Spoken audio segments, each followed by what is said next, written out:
Peter Licata, Peter, Licata, Licata.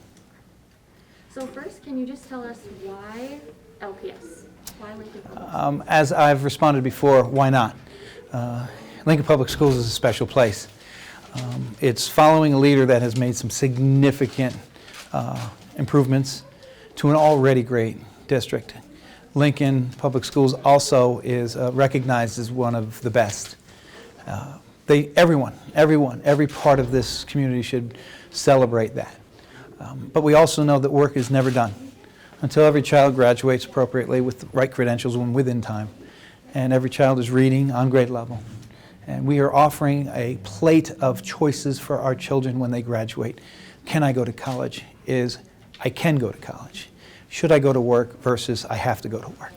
Or maybe I will go to work and let the work pay for my college. Those are the options we should give children, not can I go to college or if I can go to college. So we have to make sure that. And I know that that's one of the big things everyone wants to work on at this time. Lincoln is a little bit smaller than my region, about 20,000 students, 25,000 students, but it has a lot of the same makeup. It's also a wonderful, wonderful, thriving, growing community. As a lifetime South Floridian, children are grown, and my wife and I want to make a stopover and a final stopover to a place that's going to give us an opportunity to even do bigger impacts on education. Lincoln is a great place, and it's a great city, and it's a great community. And as I struggle through the definition of the Lincoln Way, I've been here almost 21 hours, and I'm starting to feel it, because I know it's hard to define, but I know you can feel it, and I'm starting to feel that. So if you ask me why Lincoln, why not, with all those great things they have? And that's a great lead into my next question. And kind of tell us about your experience in Lincoln so far. So I noticed the difference right away when I got on the airplane at Atlanta. It only takes 4 hours and 15 minutes to get here, so it's not that far. But I noticed when I got on the airplane, it was a different feel. People were patient. People were coming to the Midwest because I've spent some time in the Midwest, and it's just a different feel. But when I landed, the sunsets were what everyone says they are. It's not Kansas, it's not Oklahoma, it's not Texas, it's Nebraska, and the sunset was absolutely beautiful. But I noticed the hospitality and the realness of everyone. My wife and I were excited to get to the hotel because we were excited to walk downtown. What I noticed was what every town should have, that feeling of safety with so many options to enjoy and still see a lot of the product of work that goes on in this community. You know, you have a amazing institution down the street and a couple other colleges here. That's something to build on. And just the overall perception of how the community has an impact on every aspect is just unique. And that's certainly what I see, and we're starting to feel that Lincoln Way. But that is unique, and I can't say we're unhappy with it. It's very impressive, very impressive. I'll open it up to the rest of you. Any questions? Zach Hammock from the Lincoln Journal-Star. Nice to meet you. Very nice. So you've spent your entire career in Florida. Why make the change to come to Nebraska? I think I covered a little bit of that. I've done my research too. I want to make sure I'm in a place that aligns with my core value system, that's progressive enough to know that we have an opportunity to make some big changes. I've worked in South Florida all my life. I grew up there, and it changed for those times. You know, I remember 95 wasn't even built when I was growing up. It's now one of the biggest roads in the world. So I want to make sure that I can bring what I've learned in this growth and in this change of what our future looks like to a place like Lincoln, because it's a special place. And there's some growth changes occurring, and there's some ideas on how the future should look. And at the end of the day, who more has an impact on what the future looks like than teachers and educators? Because we actually have contact.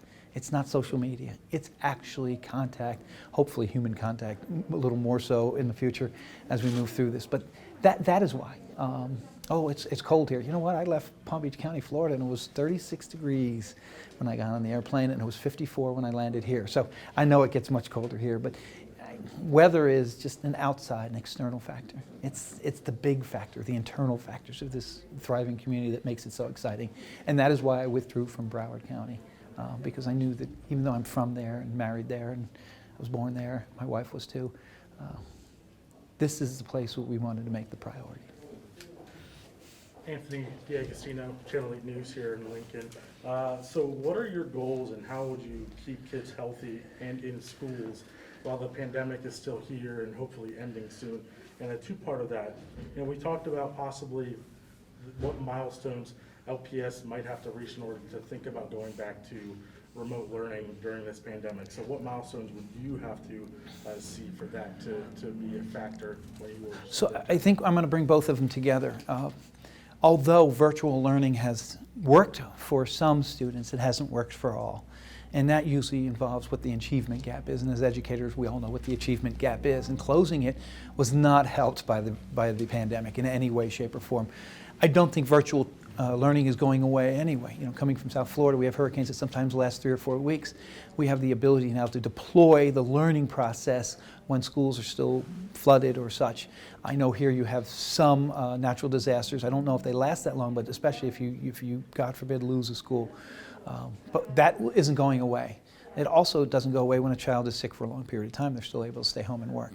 Now, the health part of this, there's 2 pieces to this. I don't know viruses. I know that it's a very real thing. I'm not a medical doctor, but I know all my friends that are wear a mask and they make sure that they are vaccinated in that sense. That's important to them. I think it's important because that's what they do. They're doctors. As far as children, we have to make sure that the environments they're learning in is healthy. We have to make sure that that means mental health. We do not know the repercussions of the mental health capacity yet. We know it's coming. But remember, violence in schools have risen recently because children are bringing things to school or are not able to cope with anger with their classmates because they haven't. Our seniors are the only class in high school that have had a normal school year.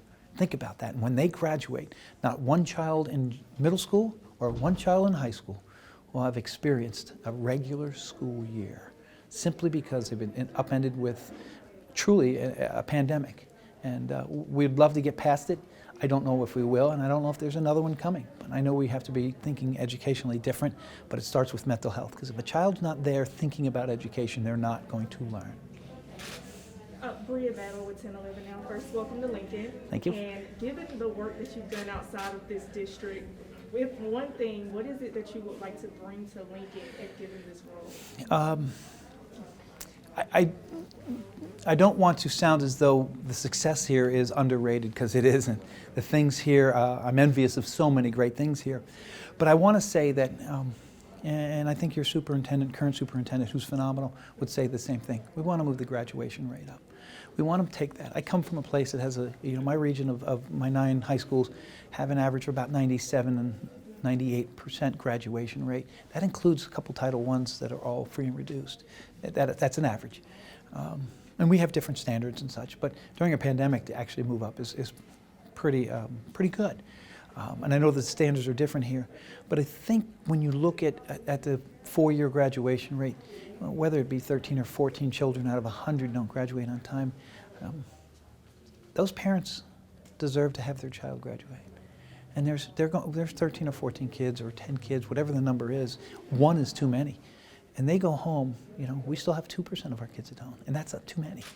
So when they go home, the parents deserve to make sure they have every child graduate. So that would be my first initiative, but it would have to be with a lot of cooperation from the leaders of the schools, the community, and certainly figuring out why we don't have the resources to get there, and maybe talking to some of our elected officials on how we can make that happen, because their success is everyone's success, especially if they stay here in Lincoln.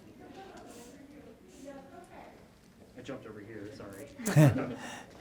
Dr. Joel is a visible member of our community and has a strong relationship with the Board of Education. What do you see as the role of the superintendent in the community and that relationship with So being the superintendent is obviously the highest academic or educational position here. That's a great title, it's wonderful, but it's not a title, it's a responsibility. And I think your current superintendent understands it the same way. When you get to this level, you're not reaching for titles, you're not reaching for salaries, you're not reaching for power, you're reaching for the responsibility because you know you can make an impact on children. That's who I see. I also know that I carry somewhat of a heavy task because Lincoln is looked to by the rest of the state. And I have to be in conjunction with all the other communities to make sure that our message is the same. And during these unique political times, we have to make sure that educators are telling our elected officials what education looks like and what it needs to be better. That's our profession, and we should be there standing in the front line saying, this is what we need to make it better. So that's the role. Yes, and my face will be everywhere in the sense that I will need to go to communities. I can't ask folks to come to this community and trust me when they don't know me. That I need to go to their community, sit at their tables, sit at their rec centers, sit at their churches, and hear what they have to say and listen to everyone. And let them know that I'm a part of their community. Now, can you be a part of my community? Because there are some members in our community, in every community, that are underappreciated or underserved, and we have to reach out to them first. That's extending it out first and not expecting them to come here. So.